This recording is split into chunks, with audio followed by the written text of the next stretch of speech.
Hi, my name is Pepe, Nature Center Manager at Reedy Creek, and today I'm going to show you the perfect recipe for the summertime because it's cold, it's refreshing, and it's nutritious. So in a few easy steps, you'll learn how to make chicken salpicon. And here are the ingredients. At this point, if you want to write things down, feel free to pause the video and hit play when you're ready. Now, we're going to have a couple of things going on at the same time. So we're going to stack our processes, and we're going to start by chopping your onion.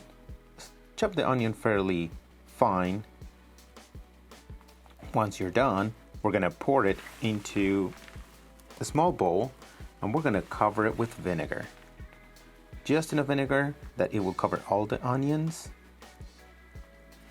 And we are going to add some oregano. I normally add about 2 teaspoons of oregano to this mix. I sprinkle some salt, and then I mix so we dissolve the salt in the vinegar. And we're gonna let this sit while we cook everything else. For this recipe, I'm using 1 chicken breast. So we're gonna get some water, and we're gonna just cook our chicken in water. If you want, you can add some salt to that water and cook over medium heat. On a second pot, we're gonna get some water. We're gonna start it over medium-high heat, and we're gonna add our potatoes. We're gonna cook the potatoes for about 7 minutes and make sure that they are cooked but all the way through so they're not too soft. While those things are cooking, we're gonna get back to the cutting board and we're gonna chop that half iceberg lettuce, and we're gonna chop it fairly fine.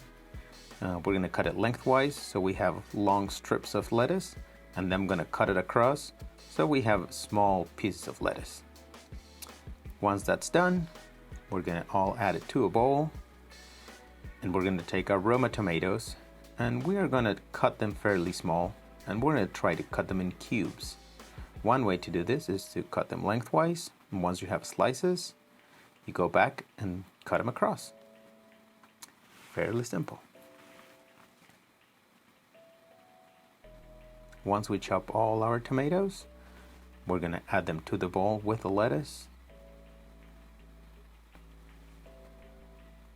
And gently, we are gonna mix these 2 ingredients just to make sure the proportions are about right. Now that the chicken is fully cooked through, we are going to take it and shred it.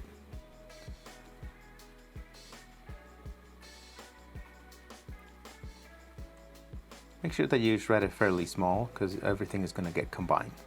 Once we have all our chicken shredded, we're going to add it and mix it with the rest of our ingredients in the bowl. And once again, we're going to start gently mixing.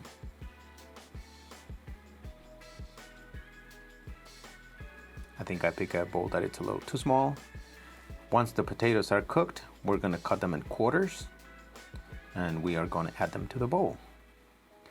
Once again, we mix them, and now we can add all our onions that have been sitting in this vinegar with oregano and salt.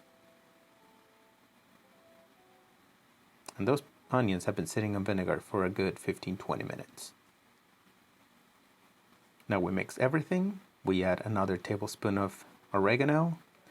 I usually add some salt to taste, and a can of peas. We mix everything gently to make sure that we don't mush the peas. And now, the next step, how we're going to serve this. For that, we're going to need sour cream and tostadas. Usually I like to spread a thin layer of sour cream on my tostada so it doesn't get too soft or mushy with the vinegar. So the sour cream kind of protects the tostada. And then we just take a spoon and put it on top of it. Try to spread it somehow evenly. I like to add some feta cheese for flavor. And this is your chicken salpicon.